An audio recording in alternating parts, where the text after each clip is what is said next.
নির্বাচনের পর থেকে ডিপ স্টেট থিওরি নিয়ে কোনো মতে আমরা অভ্যস্ত হওয়ার পর এখন নূতন করে এসছে কিচেন ক্যাবিনেট সমাচার।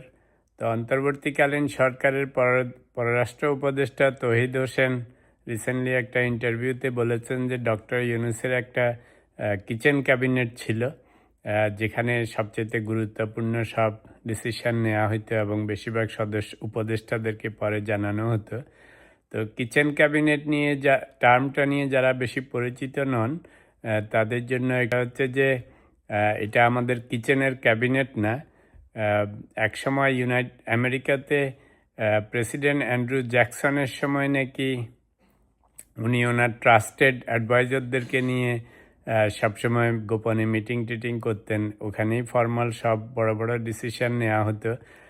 তো তখন ওনার অপোনেন্টরা এইগুলিকে মস্কারা করে বলতো যে কিচেন ক্যাবিনেট, অর্থাৎ কিচেনে বসে বা অন্যান্য গোপনে বসে বসে সব সিদ্ধান্ত নেওয়া হতো।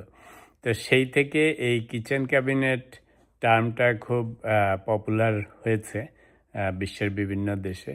তো বাংলাদেশে এই টার্মটা আগে খুব বেশি ইউজ করা হতো না। তো বুঝতেই পারতেছেন ইউনূস গভর্নমেন্টের সময় কেন এটা ইউজ করা হয়েছে।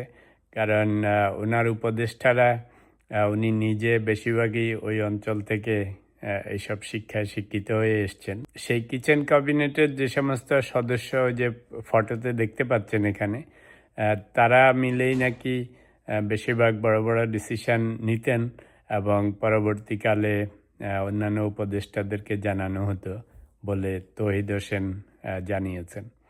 তো একটা ইন্টারেস্টিং জিনিস লক্ষ্য করলাম, ফটোতে যদি তাকান তাহলে দেখবেন যে ওনার কিচেন ক্যাবিনেটের যে সমস্ত মেম্বার, তার মধ্যে আমাদের বহুল আলোচিত ওনার এমপ্লয়ার যারা ছাত্র উপদেষ্টা, সেগুলি কিন্তু একটাও নেই।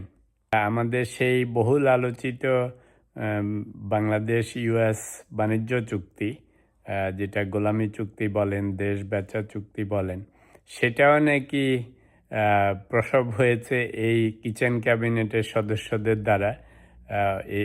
এই মুশিকদের থেকেই ওটা প্রসবিত হয়েছে। ডক্টর তৌহিদ হোসেন বলেছেন যে এই চুক্তি নিয়ে উনি তেমন কিছু জানতেন না, মানে ওনাদেরকে অতটা ইনভলভ করা হয়নি। তো বুঝতেই পারতেছেন সেই কিচেন ক্যাবিনেটের কি উদ্দেশ্য আদর্শ ছিল। তো ডক্টর ইউনূস দেখা যাচ্ছে যে ক্যাবিনেটের মধ্যে ক্যাবিনেট, অ্যাডভাইজারদের মধ্যে অ্যাডভাইজার, সেরকম ব্যবস্থা করেছিলেন কিভাবে কতদিন থাকা যায়। সামনে আরও নতুন নতুন টার্মের আবির্ভাব ঘটবে। তো ডক্টর ইউনূসও মাশাল্লাহ অনেক কিছু জন্ম দিয়ে গেছেন। ভবিষ্যতে আরও অনেক কিছু বের হবে, নতুন নতুন টার্মের ইউজ হবে, সেগুলির জন্য অপেক্ষায় থাকি।